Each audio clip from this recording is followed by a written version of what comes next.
What's going on, guys? Welcome back. All right, so today we're going to be going over the One Car Stereo Smart AI Box Ultra. So this is the newest CarPlay box that One Car Stereo sells, and we're going to hop in the truck. I'm going to show you how this thing works and why you might want one in your truck or your car and what kind of features it can provide you. Before we get into this newest one, I did a review on something very similar about 9 months ago. This is the same brand, but this was just their Smart AI box. It was the first one they ever came out with.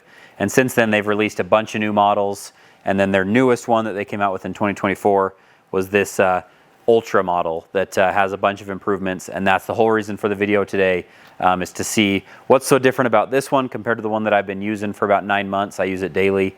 And as you're making a decision, if you want a CarPlay box, why you might want this one versus one of their originals, all that good stuff. If you're unfamiliar at all with what these even are, it's a device that you are plugging into the USB in your car or your truck, and it's adding some smart capabilities to the screen inside of your vehicle.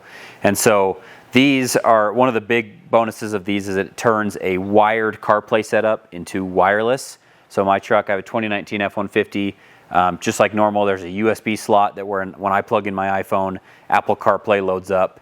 Therefore, it's a wired setup. So in order to run one of these at all, you have to have a car that has wireless or wired CarPlay in order for this to function.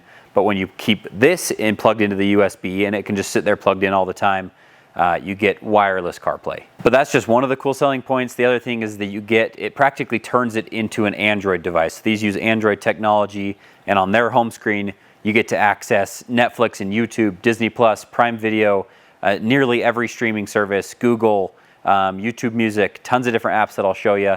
And so you take what it would be a normal car setup where you have basic functions like Bluetooth music and some Google Maps, that kind of thing, and you turned it into pretty much an iPad, because it's Android, you're turning it into a tablet pretty much, where you can use basic normal apps that you would to be able to stream stuff, but right from your car screen. So before we plug it into the truck, I will show you a few things on this that are worth mentioning. So that's what it looks like. It has a little LED up here that you can change the color to whatever you want in the settings, which I don't find super necessary, but doesn't hurt anything. This is where you plug in the USB cord, and then right here, if it will continue to focus on this thing, you actually have a spot for a memory card. It comes with 128 gigabytes worth of storage if you want to load music or movies and stuff onto it, but that's where you can kind of expandable. You have an option to add a micro SD card there for even more storage on this thing. And then below that, this is one of the coolest new features of this thing. You actually have a SIM card slot. So my other one did not have that. That's something I definitely want to try moving forward, is being able to put a SIM card in there, and then this thing always has cellular service, which would be really cool on my current one, and you can still do it on this one. It works just fine. Right now I'm hooked to Wi-Fi in a shop, but that wouldn't make sense anywhere else, and so I'm typically hooked to my phone hotspot, which is able to stream and run things no problem, but it would be nice to be connected to cellular on its own SIM card. But really the hotspot thing isn't too bad. It streams pretty well, and then another thing you can do is you can hook up your phone hotspot, and because there's internal storage or expandable storage, you can go to all these streaming apps and you can download movies and shows, turn off your hotspot, and then go on your trip or sit in your parking lot wherever you're gonna use this thing, and then they're downloaded, ready to go on the device. Let's go plug it into the truck and I'll walk you around the whole system and how it works. So here's what my regular F-150 screen looks like. And then it will kind of just boot itself up. So it's gonna pull up the AI Box Ultra. The first time you do yours, it's gonna ask you permission to do Apple CarPlay. So you just accept that. Mine's just gonna load right into it. There's a lot going on here. I'll try and get through it pretty quick. So one of the new things about this one compared to the old one, lots of new things, but one is it now has built-in GPS.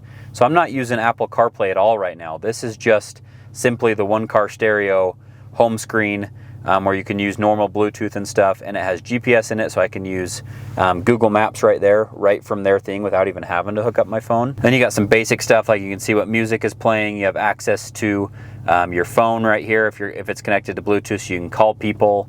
Normal like Bluetooth stereo type stuff. And then right here in the corner where it says in-car link, that's where you have access to your Apple CarPlay. So all you do is click that, and then it's going to load it on its own. It does take a few seconds, but then once it's in it, it stays in it. It works just fine.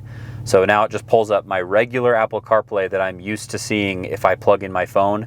and I have all the normal stuff I see on my phone and normal Apple CarPlay, with all my regular apps and everything that I can use just like normal.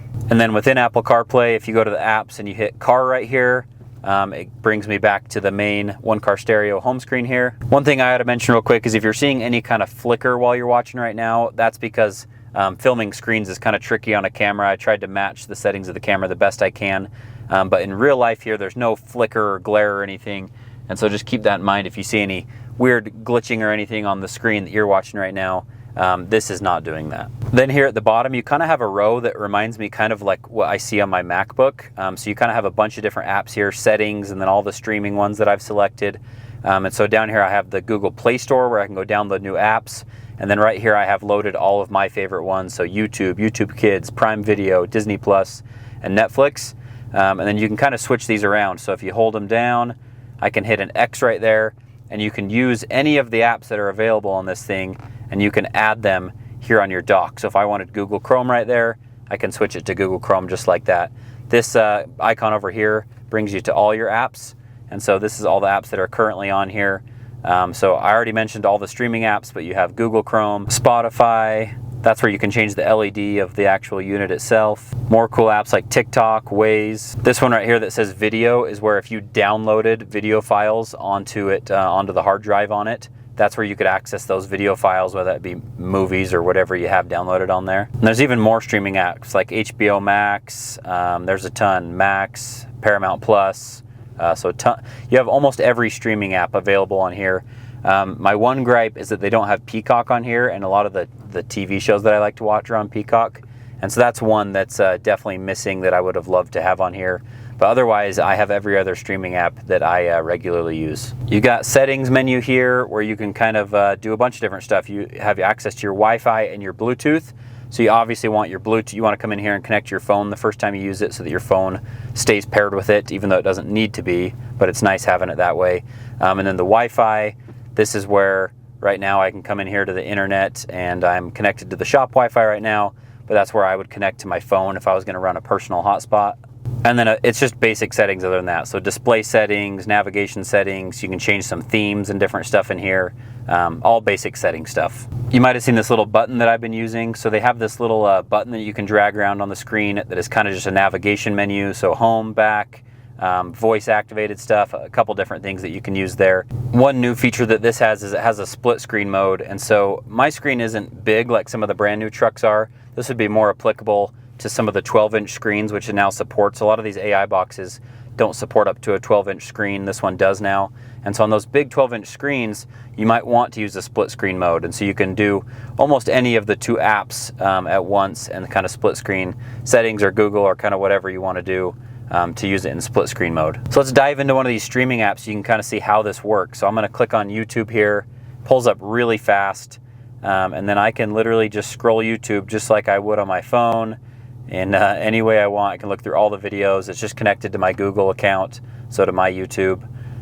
Super easy. You just sign in to all these streaming apps the same way you would on your phone, and then I can just click on videos like that, pull them up, and there you have it. You've now got YouTube, Netflix, Prime Video, every streaming thing you could ever want playing right there on your car or truck dash. This new layout home screen they have here is a totally different layout than they've had before. So the previous one kind of looks like this, and it still worked just fine. It actually continues to work. I've used it every day for 9 months.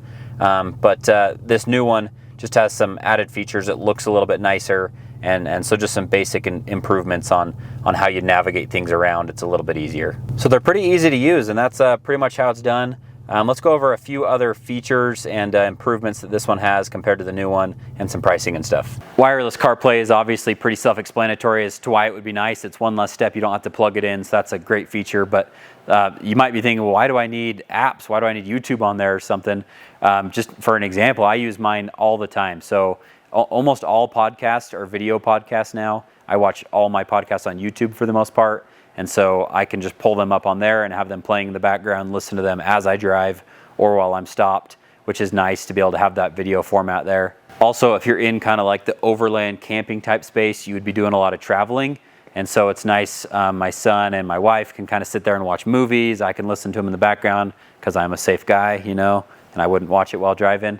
So that's kind of nice to have that there so they can watch stuff. Or there's a ton of times when I'm just like running errands in town, I'm picking up some lunch from somewhere and I'm eating in my truck and I want to watch YouTube or I want to watch Netflix while I'm eating my lunch. So I pull it up while I'm sitting in a parking lot. I literally use this thing all the time. So hopefully that gives you an idea of what kind of situations you might use this in. We're gonna go over a few more improvements and stuff for the new one, but I do want to just mention real quick, this is the original one that I reviewed 9 months ago, and I still stand behind this one. I've used it every day for 9 months. It's never broken. It works really well. I stream and use wireless CarPlay off of it daily, and it's worked just fine. So it's more outdated now than their new ones, but that's how all tech works, and it still works great. As for the new one, the Ultra model, they definitely have made some improvements. So as I've used this over the last few weeks, some of the big things that I've noticed is one, that it is quite a bit faster. So I never felt like my other one was slow, but there is a little bit of a lag as you move in between apps and that kind of thing. It always streamed stuff fine,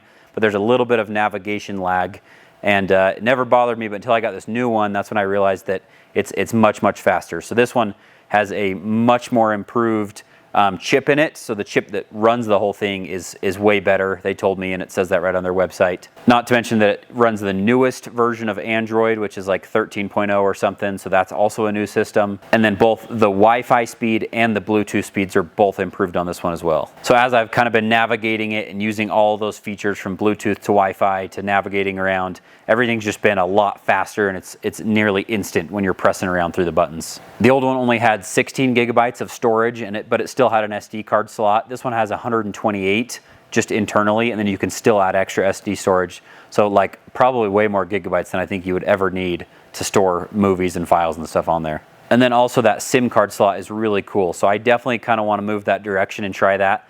It's kind of the slowest thing about this thing is having to go into settings, turn on the Wi-Fi, and connect your phone hotspot. I mean, it maybe takes 20 seconds, but it's not like instant automatically hooks up every time you get in your truck. So it is something you manually have to do if you want access to the internet and or to stream anything. And so that would be really nice if you had a permanent SIM card in there, which you would obviously have to pay money for a cellular plan. But that would be really cool. Every time you would start your truck, it would just have its own cellular and could provide that service for you. But even without the SIM card or personal hotspot, your CarPlay and everything still works without that, no problems. You don't have to connect your phone that way.